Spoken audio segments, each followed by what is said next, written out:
Jenna Goodhand in the Saving Lives with Forks and Knives kitchen, and today we're going to be putting together a taco salad. Now you may think, that's really simple. Why are you teaching me how to make a taco salad?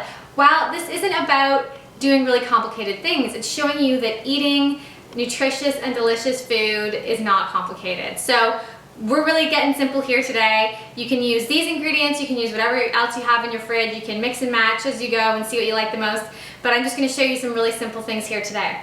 So we're starting with just these simple non-GMO corn tortilla chips. I've got some guacamole here that I've pre-made. You can find the recipe for guacamole in the Saving Lives with Forks and Knives video library. Guacamole, of course, is made with avocados. They have really good essential fat for you. We've got some salsa here, lots of tomatoes and peppers and spices and onions. They've all got their benefits. You know, we've got vitamin A, C, we've got some lycopene going on in there, anti-inflammatory properties, immune boosting properties. We've also got some shredded greens. You can use any kind of greens you like. Lettuce, kale, collards, whatever.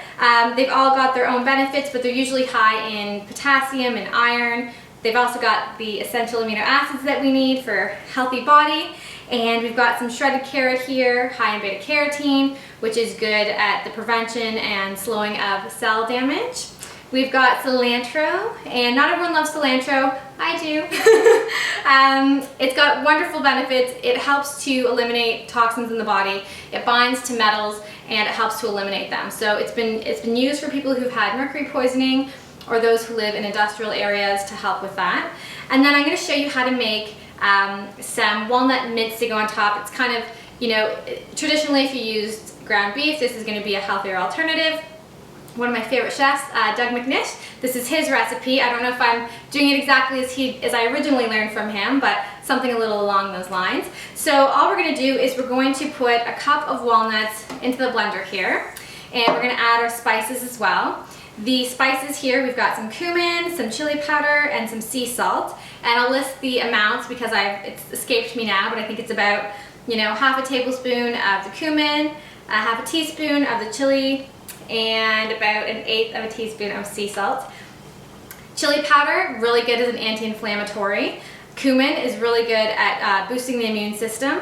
And sea salt is just, you know, salt today is very heavily processed, so the more natural salt you can get, the better for you. There's more pure, less impurities in there. We've got half a teaspoon of tamari wheat-free soy sauce and about a tablespoon of olive oil. So all I'm going to do, I'm going to add these delicious walnuts in here. Walnuts, great for the brain. They also help to produce melatonin. So if you have sleep troubles, maybe a walnut a couple times a day or a little handful in the morning is going to help you later on when you're trying to go to sleep. I'm going to put them in this food processor, and I'm going to pulse and blend them until it looks kind of like ground beef. I'm also going to add the spices in there with it. And then once that's complete, I'm going to slowly put the tamari into the top here and then the olive oil. So I'm going to save you having to listen to the noise of this food processor, and I'll be right back.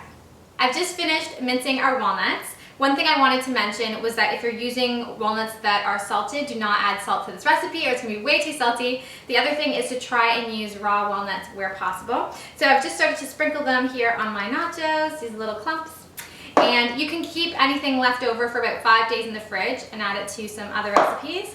We're going to sprinkle some of our lettuce, some of our carrots, our cilantro, and then I'm going to go crazy with the guacamole and salsa because these are my favorite of the ingredients.